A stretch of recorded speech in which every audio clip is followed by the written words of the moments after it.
Welcome to the Insight Podcast. Joining me on the show today is Eldridge.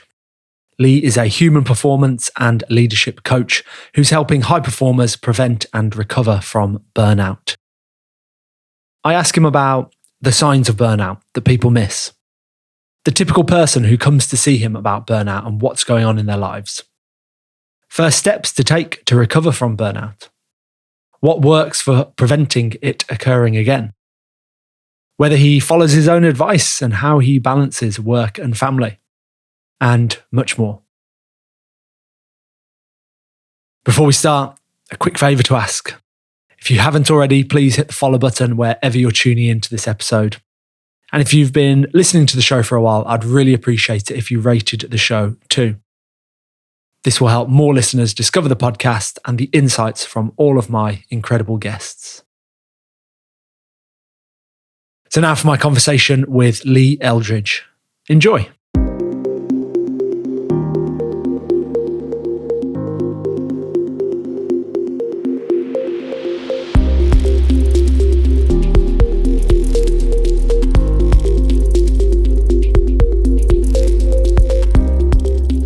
So Lee, what are the signs of burnout that most people miss, do you think? So that's a great question. I think sometimes we miss that actually we become really attached to our work. So we become so passionate and it takes up all our time that sometimes that can just be too much. You can be on, there is such a thing as too much of a good thing. People will always talk about this difference between distress and eustress being good stress and bad stress being bad stress. But ultimately, they're very similar. Our reaction to them is slightly different, but it's still stress. Anything that we do with ourselves or anything we put in ourselves, whether that is exercise, whether that is work, whether that's being in a relationship or whatever it looks like is a stressful thing to us. And I think the best analogy for me is if you look at, imagine you've got a bucket and you keep putting in water and water and water. Well, the water is stress and it gets to a certain point when that bucket is too full and then the stress starts to overfill.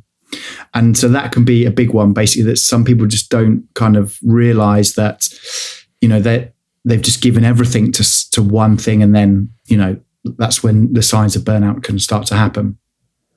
Yeah, because I guess something like burnout is associated with you keep turning up for a job that you're actually not enjoying and you're pushing yourself. But I suppose you could also get burnt out doing the thing that you love as well. But it's just that you're spinning so many plates. You love being at work and you're working really hard and that's rewarding, but you've also got a family to take care of. You've also got your health to look after and things like that. So it's not necessarily that you're having a bad experience. You could be really enjoying life, but still burn out. Do you ever see that? Yeah. So how the analogy is that if you look at from a professional athlete point of view, there's an overtraining. Athletes do train too hard or for too long or whatever that looks like. And there's reasons behind that. I'd hope that most of them, but maybe not, enjoy the training. So therefore, they're just kind of obsessed around that one thing. And then that can lead. But the idea from a professional sports point of view is that over the course of a month, a 3 month, a year block, we would plan to say, hey, look, you're going to have opportunities to rest. The challenge comes from a business point of view or from a work point of view is there's not much planned. You might have your 2 weeks off in the summer, Christmas time, week here and there, but actually they might not be the best times for you to have breaks. The best times for you to have breaks is after intense projects or intense work where can you walk away from work for those brief periods of time? And it probably doesn't happen. I work a lot in kind of management consultants. So they're obviously project-based. They've got lots of projects running on and they'll finish a project and they won't be like, right, we're going to have a week off. We're going to chill out. We're going to kind of relax and recover. Probably normally they'll have already started another project 2 or 3 weeks later. So there's no kind of loss in productivity or dip. Now, if we think of it from a professional sports point of view, after every game, everybody will have done their analysis. We'll have come in on a kind of a Monday morning, and there'll be a good 3, maybe 4 hours of people doing their individual reviews, like their kind of unit reviews or their kind of team reviews, attack, defense, all those types of stuff. So then they can say, right, okay, we did this poorly this week, we need to work on this, or we did this well.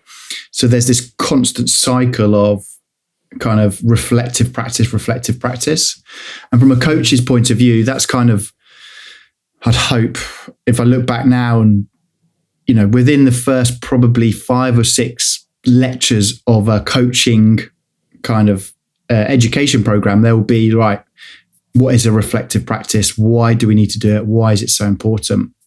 And I think from a burnout point of view, there's just sometimes people just have that lack of reflective practice, and so burnout is not always, most people I think get this wrong, is that they think, right, I've worked too hard, I've done too much, that's why I've burnt out. And burnout is a complex kind of issue. So it might be that, but as you rightly said, it might be that people don't enjoy their job, or they've got a really challenging environment, or there's relationships at work that are not just doing it. On top of potentially there's some underlying health issues, there's some issues back at home, there might be some trauma that the person's dealing with. There might be lots and lots of things that, again, when we go back to that bucket, that are just adding in, basically. And I think the challenge comes as leaders in business, especially now, is how do I have those productive conversations where I really try and find out how that individual's going without it seeing like a, invasion in their private lives, basically. Yeah. Trying to put the feelers out. How much are you resting? What's going on at home? Those kind of questions.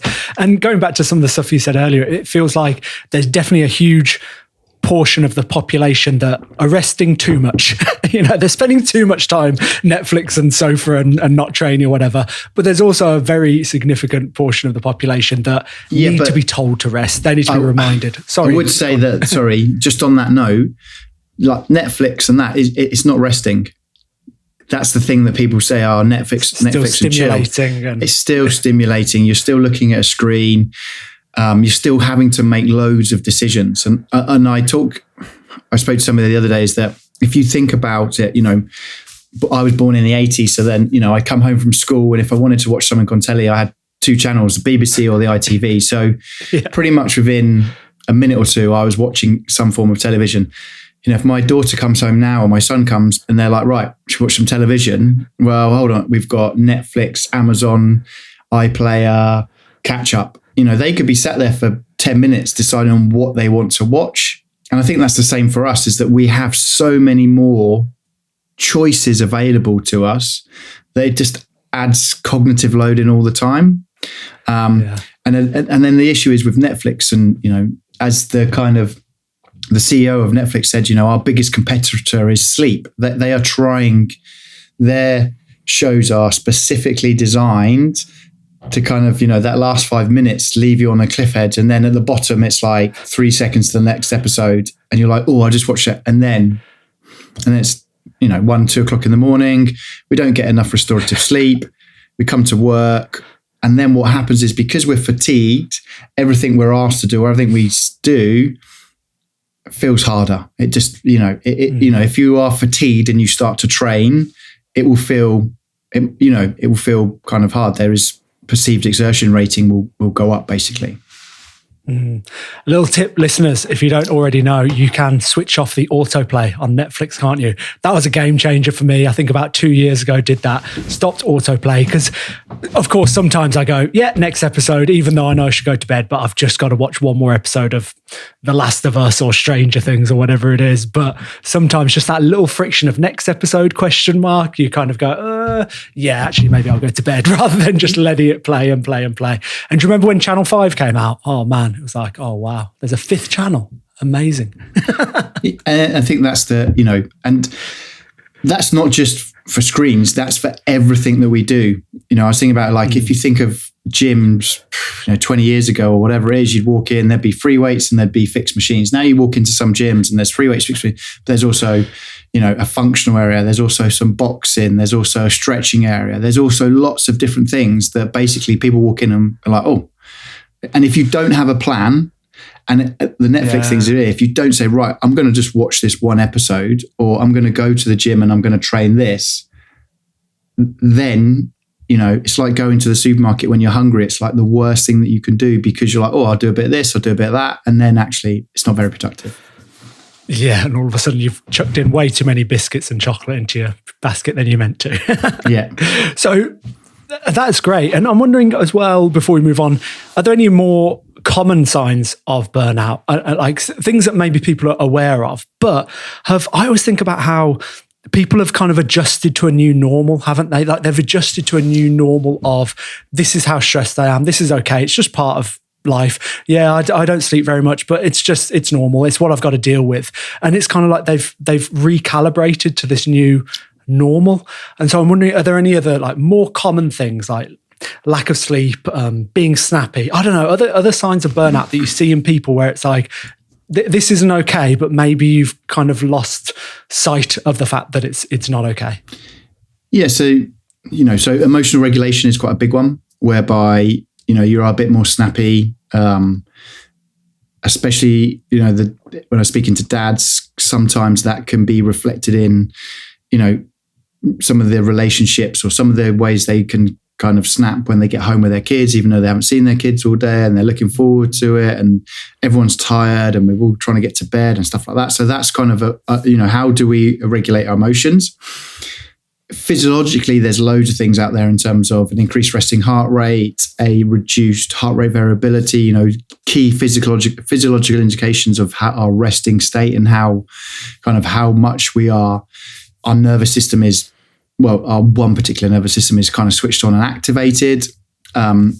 The challenge also probably from the decisions that we take to eat, we're definitely, if we're stressed, we're more likely to make poorer food choices, because, we're tired and we're fatigued. Sleep is another one, the wired and tired scenario. People feel exhausted, but actually they can't fall asleep, so they can't get that, not necessarily that, even though it's not a solid hour, they can't get a solid night's sleep. How often are they waking up? And then how often do their brains start to tick over and they start to think about things and ruminate about all their issues? And I think that's a big one for to try to kind of, you're already tired, you're already fatigued. Your body's saying, we need to sleep, and you can't sleep. And that's the big one. Yeah. So kind of linked to that, can we talk more about the typical person that will come and work with you? What kind of professions are they in? What's their day looking like? What are they going through that has meant that they think, right, I need to go and I've heard about this Coach Lee. I want to go and talk to him about the issues that I'm having, because I've heard that he's going to help me out. Yeah. So in terms of people, predominantly professional services, lawyers, management consultancies, investment bankers, all those types of people that, and they're in stressful jobs. Everyone's job is stressful. People who, think certain professionals aren't stressful, et cetera, are, well, we'll see about that. Why they normally come is that, they're in some of those situations that they are not having great relationships in and out of the office. Their health starting to deteriorate. They're not sleeping very well. They're making poor choices to decompress. So alcohol, drugs. Potentially, I'm not saying Netflix is in that category, but they are just they just cannot sit still and just kind of just breathe and just take some reflection. They're kind of in that process of just working through lots of things. And then, there's different areas. So the burnout or it's on a spectrum, so I might work with people who are feeling, this is not good in the next 6 months, if I carry on like this, I'm concerned. Or there might be people that are kind of right in the middle of that. And they're like, right, how do I dig myself out of this hole? And then the last group of people who've been through it, and then they're trying to work out a way of how to get back, not necessarily to normality, but how to basically reintegrate themselves back into the office environment or day-to-day environment.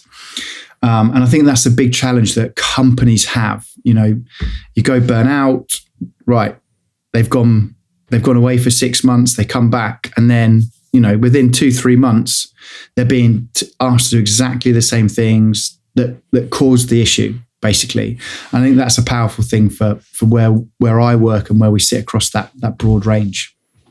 That kind of the prevention and maintenance of some good habits, which I'd like to get onto, but maybe first we can talk about some of the first steps to take out of, if someone is recognizing some of these symptoms, if we want to call them that, in themselves, the sleep, the relationships, not being able to sit calmly and quietly without thinking, well, I've got this to do, like I've got no time to waste, I need to go. What are the first steps that you walk people through to, okay, let's pause, let's evaluate? So obviously they have come to me to engage me. There's lots of kind of many first steps, but one of the big things is to have open conversations with the people around you, and just to say, look, I'm starting to struggle here with the workload, or this project isn't really that fulfilling for me, or I'm not getting as much out for that.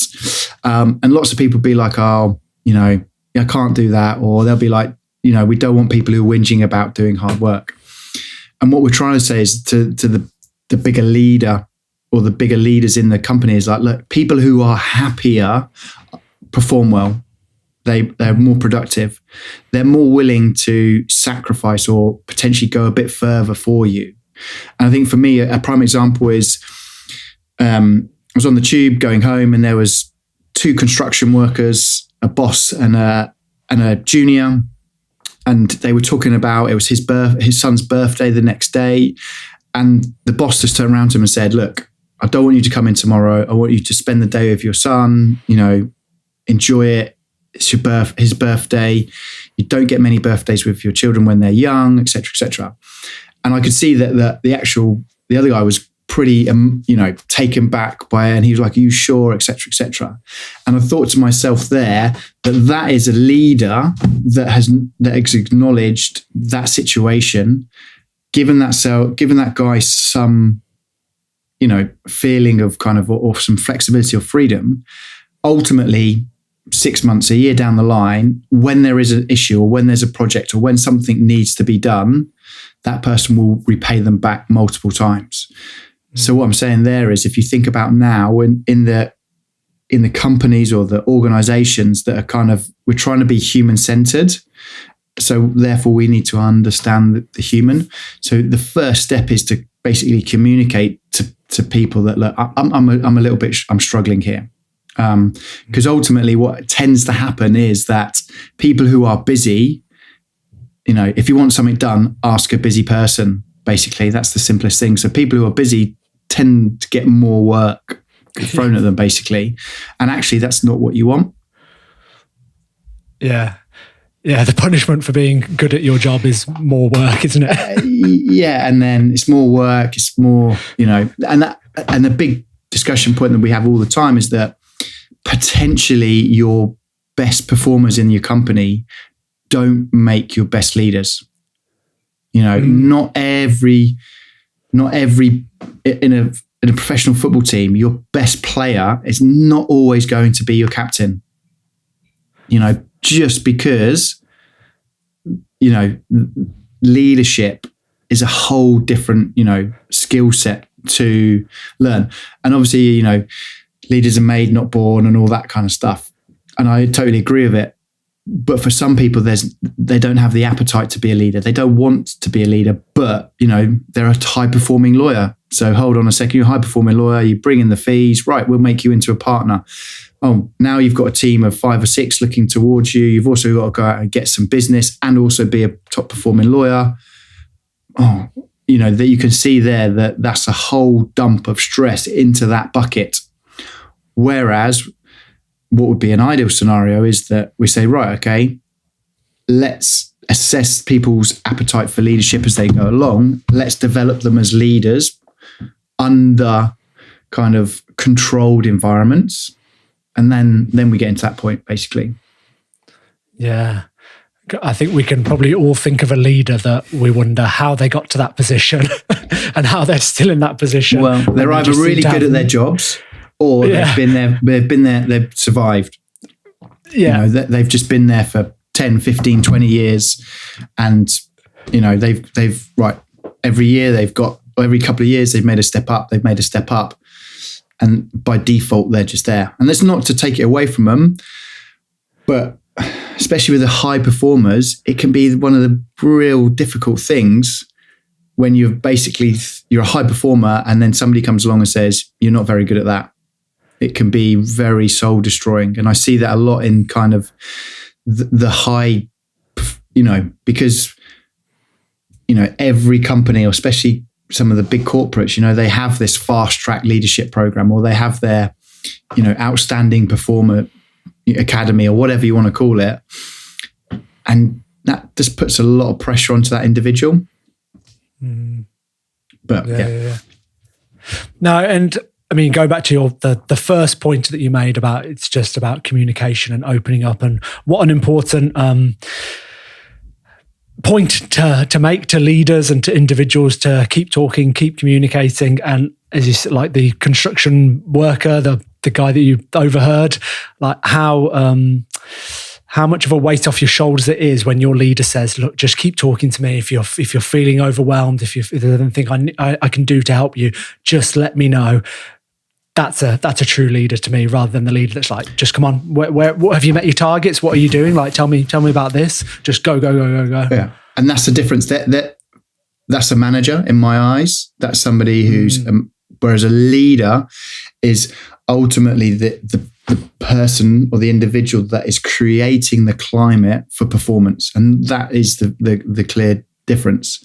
And I think from that idea of communicating it can be really difficult for somebody who's got so much going on in their head to take 5 minutes quietness just to sit still and just to check in with what's happening. And lots of people who I've worked with, they just can't do it. So that's where this whole, breathing has been around for tens of thousands of years, but that this evidence and this science and this kind of drive for people to breathe properly, I believe is there because, right, I'm not going to say, hey, just sit still, don't think about anything. If you say that to somebody who's burnt out, you've got no chance because their head's just thousands of miles. But if you say, hold on a second, just sit there and we're just going to focus on your breathing, and we can give different speeds and cadences and whatever it is, but just take 2 or 3 minutes to breathe on that one thing. And it just gives you a little chance to break this kind of ever loop of kind of going around. And we know that we're a thoughts and feeling kind of being. So if we think something, we start to feel it. If we start to feel it, then we think it. That's how our brain works. So it says, oh God, here we go again. This is not going to be good. So then my body's like, yeah, it's not going to be good. And then my body kind of, through its neurons and through its nervous system, feeds that back up into my head. And yeah, you're right, head. Yeah, this isn't going to be good. And then before you know it, you're like into that position. And it can be very difficult if you're struggling to get out of that cycle. And I do work a lot with people who are in that cycle. So what we do is we'll work strategies in for you to notice that you're going in that cycle. And right, well, how can I do it? Is it doing some breathing? Is it standing up and just going outside from your desk? Is it jumping around? Is it listening to music? Whatever it is, the more and more you do it, the easier it becomes to have awareness around it, and also to stop that thoughts and feelings loop. So as well as a bit of openness and vulnerability with the people around you, breath work is, would you say, another great first step to take? Yeah, because that's going to be your communication with yourself. Right, okay. And that's because, we can all kind of sit there and have these moments where, yeah, we're working hard, we're really pushing. But for what? What is it? I speak to lots of people, and, I work with lots of founders and business owners, and they talk about, right, we want to be here. We want to be here in 2 years. We want to be there. My question always to them is, what's the rush? Why are we in, it used to be that we wanted to build a company. Now we're trying to build a company as fast as possible. That seems to be the success. Or, we want to sell it and we want to exit it as fast as possible. We want to, and you're like, where along this kind of rush do we not gonna sit back and enjoy, that journey, that kind of process? I know it's a cliche, enjoy the journey, not the destination. But when we're in a world where, instant gratification is the number one thing. And, if I when I first started and I was working with junior athletes, they were still impatient. They're young people. They're always impatient. But then when I look back and 20 years going back into an academy and trying to say, look, for the next 6 months, we're going to be working on just building up lower body strength. These are the exercises. All I want to see is just a gradual, slow. And they just couldn't get their heads around it, because then it'd be like, right, Instagram, have you seen this exercise? And I'm like, yeah, but no. yeah, okay. That's great. That's that's like when you've done your 10 years of developing that. Yeah. And if I put that into a business context, people start to understand it. And then there's all this chat around AI and how it can speed out. And I'm like, we're kind of removing ourselves from the process to a certain degree. And I wish sometimes that people were investing more in HI, in human intelligence, instead of spending billions, because the way that we interact with each other and the way that we see the world is ultimately how we're going to be happy, basically. Yeah, and what actually is probably going to be truly valued in the future in 10 years' time, the people that have got that emotional intelligence and creativity and flexibility and adaptability, not just more data, more learning, because, being creative is fun, and I think that's one thing I would say, if I speak to all the people now who've either kind of going through burnout or have had some burnout, the question I always say to them, how much fun are you having? Where in the week are you just having a laugh? I when I was in professional sports, I was probably the most serious person going. I thought that was the key to success, is like, right, we have to be serious around it. Now I look back, I think there is opportunities to have fun. There's opportunities to laugh. There's opportunities to just be a human being, not a human doing. I think that's really powerful for people, is to have some fun. We could probably talk about education, obviously, of course, but I do think that with some, I see my daughter, kids are like trained not to have fun now. It's sign, sit down, be quiet, or sit down. I'm sure there are many more people who are qualified around ADHD and stuff like that, but I just don't understand how, a 7, 8 year, 9, 10-year-old, if they're going to sit down for 6 hours a day, that they're not going to be fidgeting, or they're not going to be, unable to concentrate.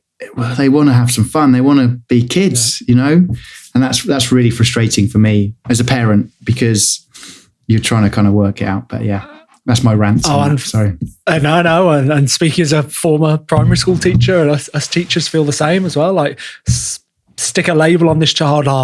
They need a diagnosis because they can't sit still for 6 hours. I'm like, well, I can't still sit still for 6 hours. I can sit still for about 30 minutes before I start like moving. I've got a standing desk. You can probably see that, because I can't, after an hour, I'm like done and I need to get outside. I need to go for a walk or whatever. But yet we're expecting children to sit down for 5-6 hours every day.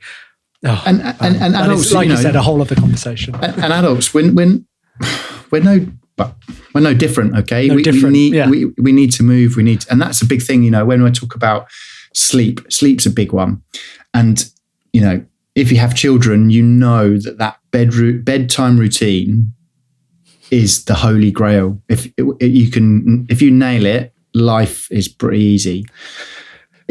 That whatever your order is or how you do it, bath, bottle, bed, book, whatever it looks like, whatever your analogy is, and right, okay, look, you look at the clock and think, right, now's the time to start.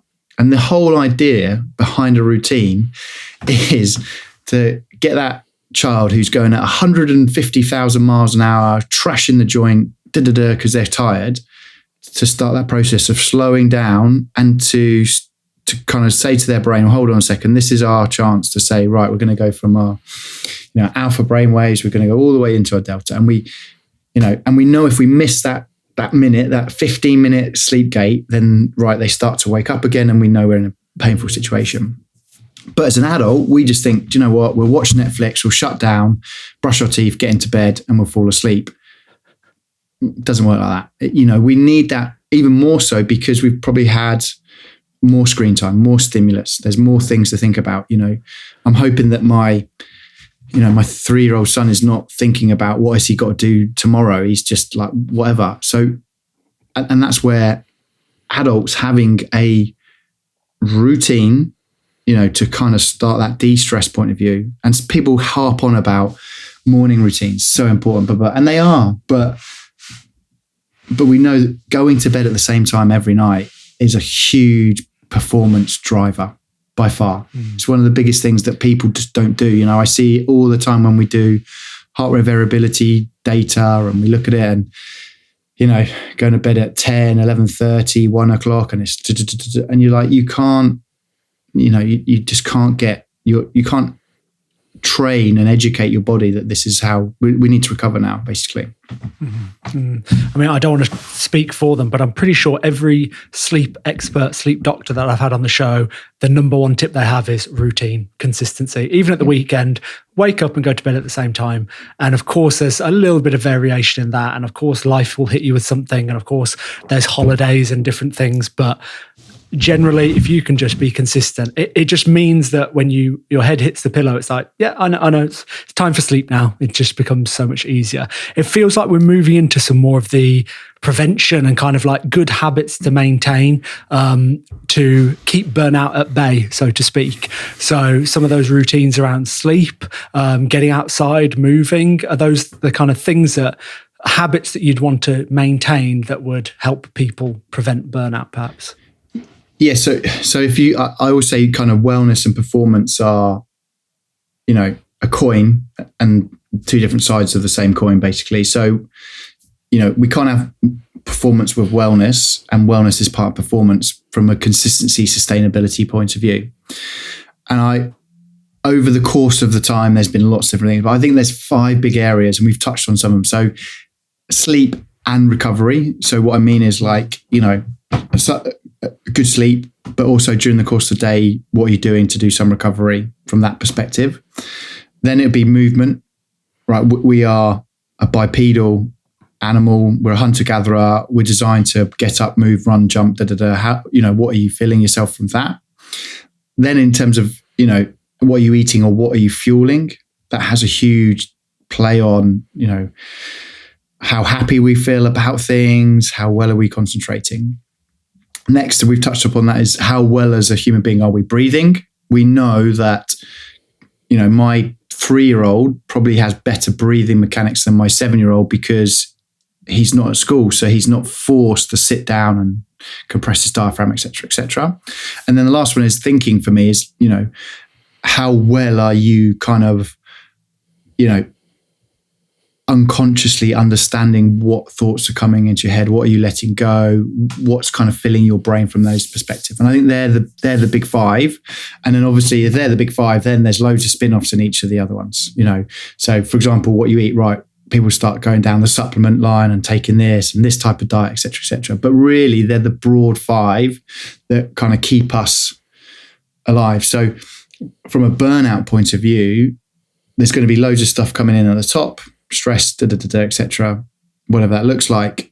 And then we look at the bottom and we say, right, okay, what are we doing in each of those 5 elements to either maintain or get better, basically? And if we go back to the company point of view, because burnout is not just, and burnout is about the person, and it's really bad for the person happening. But if you're a company, it's not great financially.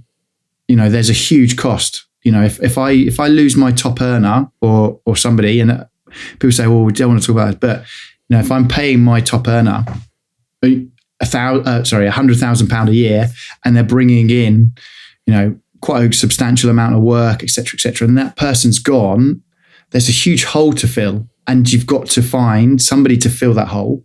So you're going to ask the people around them to do bits of their job while they find someone. So there's more stress there.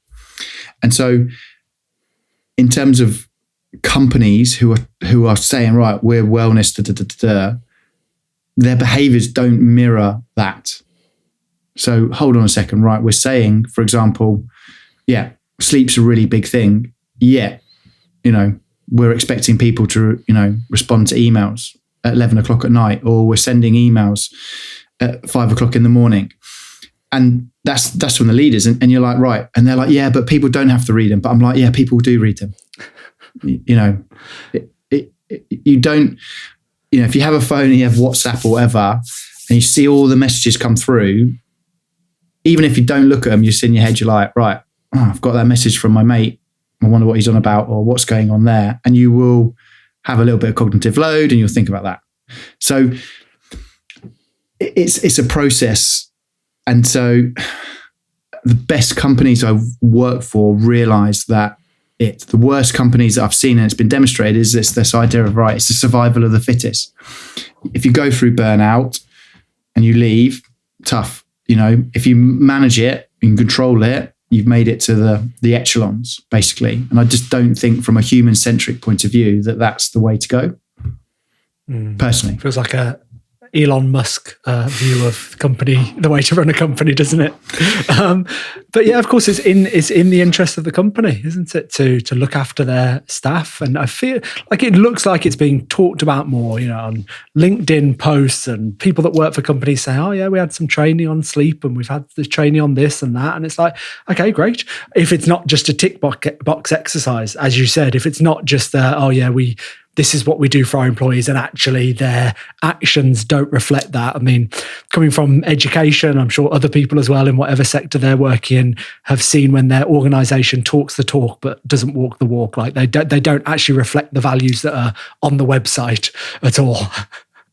And there's a case in point, is that your leaders have to be the ones that demonstrate and are role models for this.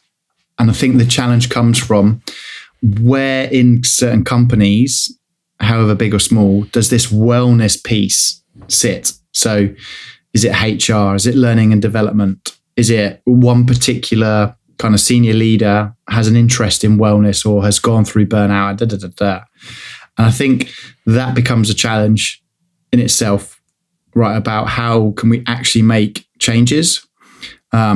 And I've been having a few conversations with different size leaders of different size companies, and they talk about culture, right? When do we start to talk about culture? Well,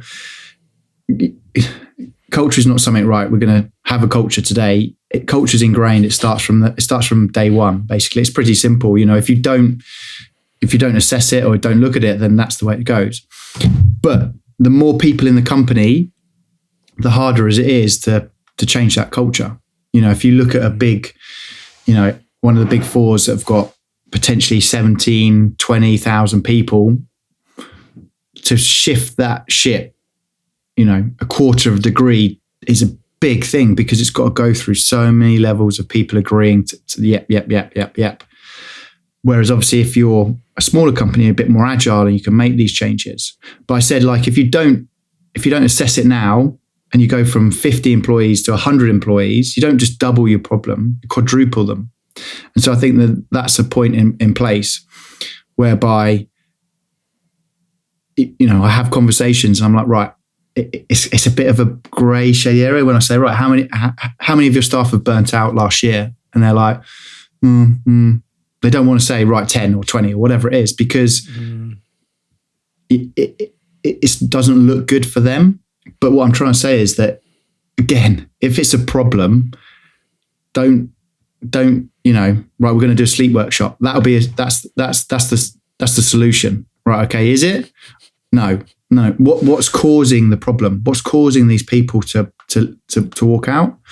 And I think now, or it's all, especially in the last 5 years, people are more aware of it, and people will leave companies that don't support them or not. I had a great conversation with a young lawyer who was at a very high pressured, she kind of started to realize that actually this job as a lawyer was taking over her life, and she was losing love of being a lawyer.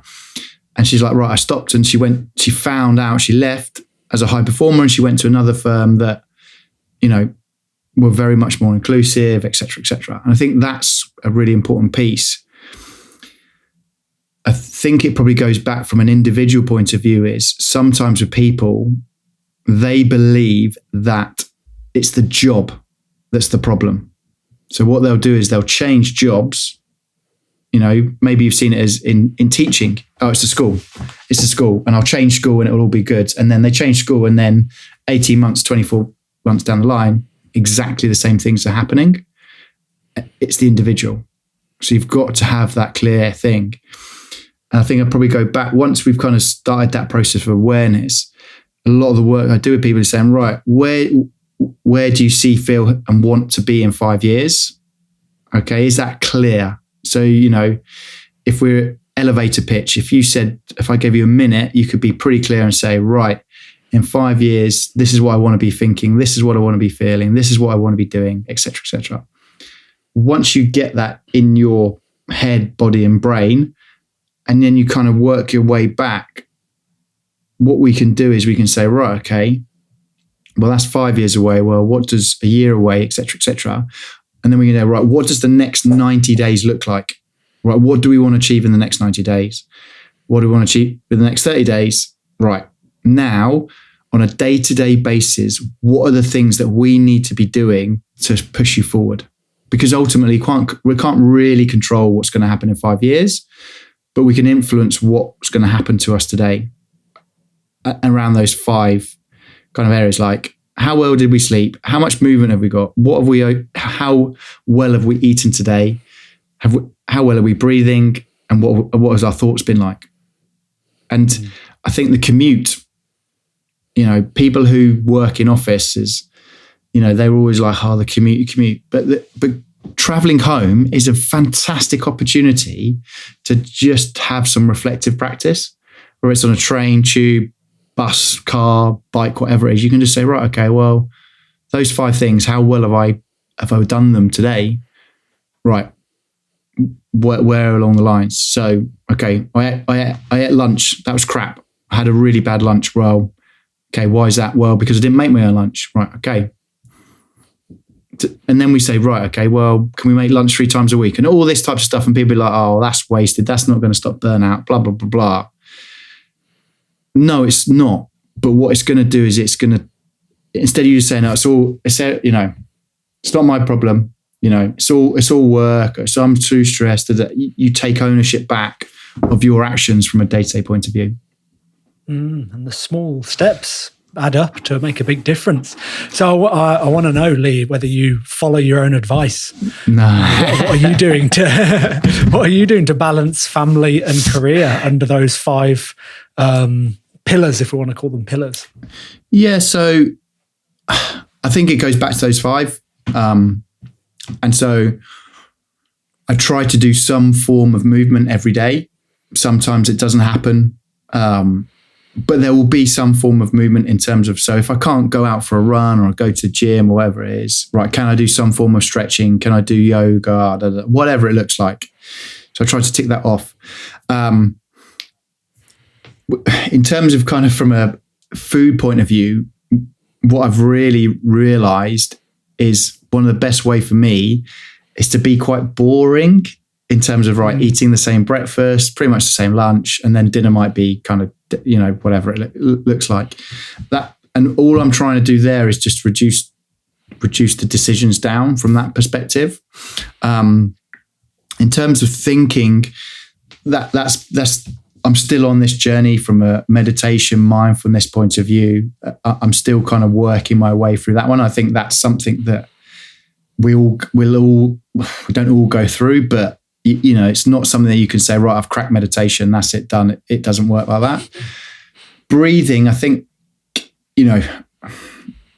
when I first came into kind of performance or doing sports science degree, oxygen and exercise were like, right, they were our big focus, right, how much oxygen can you get in the system? How well are you utilizing that oxygen? And that's what we always focused on.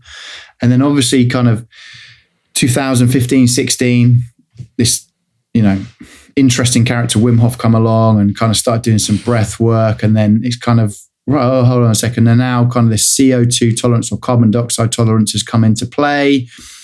And I think there's more around breath work and breathing. And I think there's a huge I wouldn't say untapped potential, because people are starting to tap into that. But I think from my perspective, and what I mean to circle back to me, is that during the day, there'll be some form of something like that. And in terms of thinking, I run my own business. There is going to be self-doubt. There's going to be moments of fear. But what I've started to realize is that that's okay.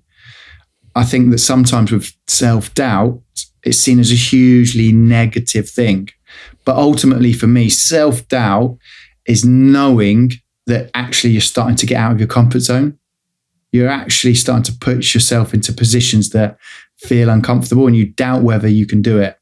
Self-doubt for me only becomes an issue when it stops you taking action, when it just grabs hold of you and you can't, you get up on stage and you just can't speak. You just can't do anything, basically. And I think that if you look at all the best performers, in the biggest games, I guarantee you they're all nervous. I guarantee you they had that little bit of self-doubt going into it. And I think that the self-doubt drives that, right, what can I do to prepare for this situation? And if we look at kind of my role, or when we were in professional sports, the coach's role and my role was to basically prepare that athlete for that Saturday. So what we're trying to do is we're doing lots of mini rehearsals at probably a greater intensity to a certain degree of what's going to go on a Saturday, so that Saturday was kind of not easy, but from that perspective. And I think in life or in business, we don't really do that. Again, we don't say, right, okay, they're a new leader. Okay, let's put them under a bit of pressure, but then let's pull back. And it's a bit harder because it's not so much of a, I can't write down a session that I know that's going to do this and this and this.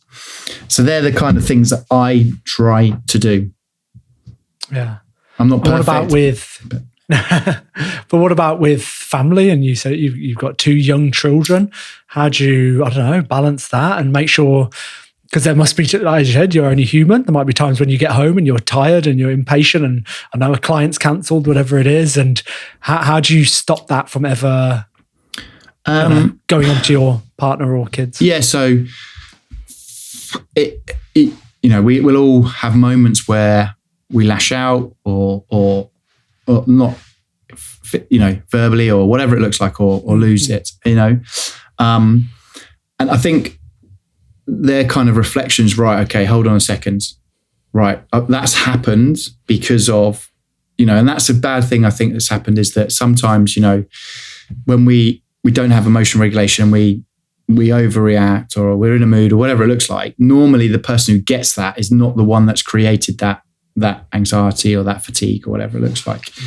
In terms of balancing it out, I was in a job where there was no balance, and I've made the active choice to step away. Now, I run my own company, which has its own stresses and its own strains, and I'm way more than. And if you've never run your own company, it's really difficult to have I've got friends who are teachers, and they just don't get it. I'm not saying that they're bad teachers, but they can rock up and they perform badly at work, and they go home. So from that perspective, I have a bit more flexibility around diary in terms of taking kids to school. As I said to you, it's a Friday afternoon. I'll go pick up my daughter. I'll take her swimming. I'll be there for her swimming. And that's really important for me. And I would say that, under the age of 7, I think we probably spend around 95% of our time with our children. Over the age of 7, it just gets less and less and less. So when she becomes 12, 13, 14, she want to be with her friends. She want to be, socializing, going out. And then obviously university, if she wants to go, you see me even less. So I have a clear understanding that now is the time for me to be around. And I always think to myself, I go back, like, what's the rush? If I love to coach people, I love to speak to people, I love to help and support. That was, that's what drove me when I started coaching when I was 17. And sometimes it's interesting when I go out for dinner with my mates or whatever, and they're like, oh God, I've got to go to work tomorrow. And for me, genuinely, I'm like, yeah, I get to go to work tomorrow. It's pretty cool. I get to speak to interesting people. I get to listen to their challenges. We have some dialogue. We try to work together to find out what the root cause of that problem is. And we try to find out, right, okay, actually, do you know what? Let's try and fix that root problem. And then, a week later, they're like, oh, I've had a great conversation with my boss. I was able to put across my point. They understand where I'm coming from. They understand work's looking better. I've got this new project. And you're like, wow, we worked together. And so in a selfish way, I'm like, wow, I've helped that person. And that's what I could do for a long time. So a bit of zooming out and perspective when it comes to your children and the time you've got with them. Have you read Sahil Bloom's book, The 5 Types of Wealth? No, I've heard of it. Yes. I haven't read it yet. Yeah, he talks about the time that you have with your children and your parents as well, and how that led to him making a big life decision and moving across the country and stuff. I feel like you'd enjoy that book, 5 Types of Wealth. It's a lot about that, and even visually, picturing how many weekends, birthdays, Christmases, or whatever it is, you've got the people you love, and that I think maybe helps you recalibrate when you maybe feel like snapping at someone or something. Because you put obviously, how reframing success. I think that's lots of people we kind of speak to or whatever, success is seen as an external thing. So we celebrate external success, titles, jobs, houses, cars, places, schools, holidays, whatever. But I've met lots of people that have external success, but internally are in a really bad situation. However, there can be people who have amazing internal success. They know who they are. They're happy in their own skin. They're not too worried about what people think about themselves. They go along, they've got a great perspective on life. They have fun, etc., etc. But they don't really have much else outside. They obviously have to have a house. They have to have roof. They have to have shelter, etc. And so that's, for me, is how do we reframe that success right, okay, look, yeah, you can take this promotion, or you can sign this new client, or you can go do this new job, which in your mind will be more successful. However, what people don't realize, if you say yes to something, you automatically say no to something else. And 9 times out of 10, you don't choose the no. So if I said, right, yeah, I'm going to take clients on a Friday afternoon. Yes, yes, yes. The no would be that I wouldn't get to take my daughter swimming or pick her up or whatever that looked like. So that's the kind of, decisions that we make. And sometimes we're in such a rush or such a push for that success externally that we'll say yes to everything. And then, well, wow, then we've got too much on our plate.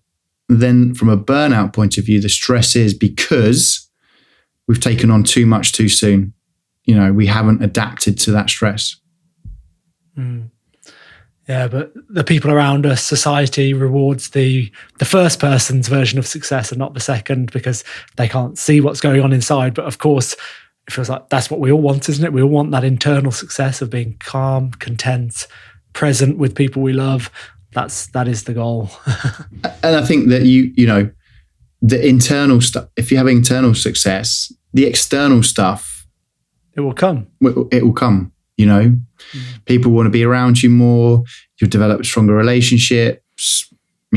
Obviously this is not a business thing, but relationships breed revenue, etc., etc. People, but still, who you are and what you're about. And it's like, okay. And I have lots of discussions, especially with lawyers, especially young lawyers, because there's a big move, in terms of the London law scene for American firms coming over and paying junior staff who are newly qualified lawyers, six figures plus, etc. But you know, they pretty much own you. You are right. You're in it, and so there's this apparition. All right, okay, I'm going to work and etc. And then you jump into that, and then you're like, it didn't work out as well as I'd hoped. And then you're in that situation of like, right.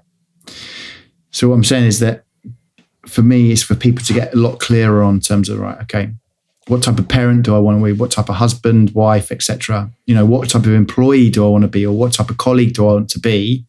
And working on that from a day-to-day point of view, and then the external stuff will come. Seems like a good place to start wrapping up. That does, doesn't it?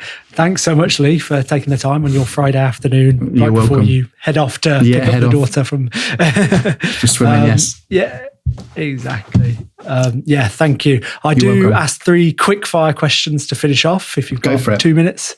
Yeah. So first one, what's one lesson you wish you had been taught when you were a child? I think the big one for me is that you know, don't really worry about what other people think about you. I know that's like, you know, that is a big lesson. You know, it's a huge thing. But if you can educate your children from a young age, like, don't worry about, you know, standing up on stage and making a fool of yourself. No one really remembers. I think that for me, and then to have that, we don't need confidence training. We don't need confidence coaches. I'm really sorry. If we address the fear, if we take away the fear, then you don't need more confidence. And I think that is where, you know, and one thing I hate is that, you know, you take your kids to the playgrounds and you just hear lots of parents and grandparents, oh, be careful. Of what? Right. Okay. 9 times out of 10, kids bounce, you know, they don't break bones. They do break bones. They fix quite quickly. They're kids, they're growing. I think that would be the one thing for me is like, don't worry about what other people think. Nice. And we've talked a lot about habits already, but is there a habit that you've added recently, or even a habit that you've got rid of, that's helping you feel happier and healthier?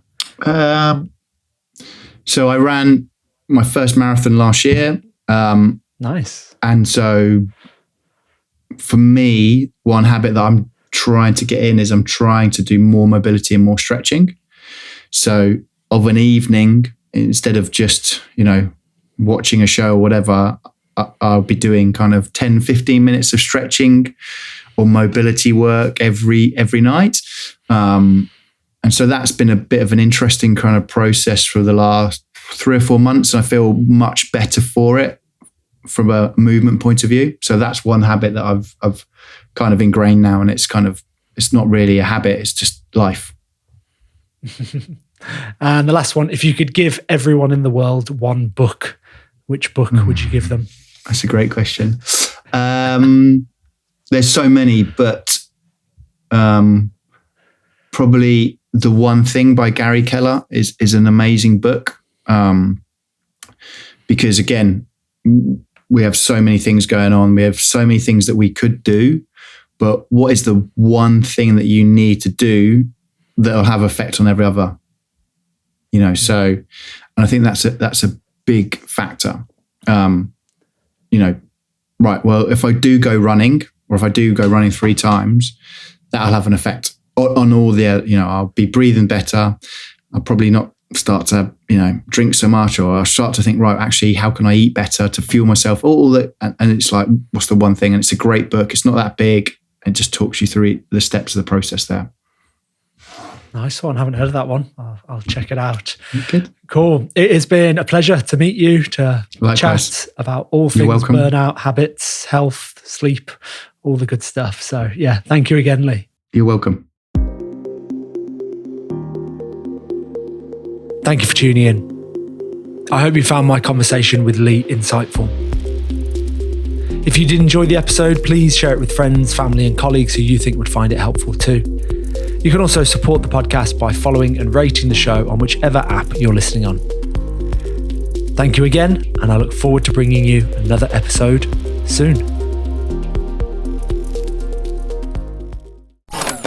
That was a Good Gosh Media production.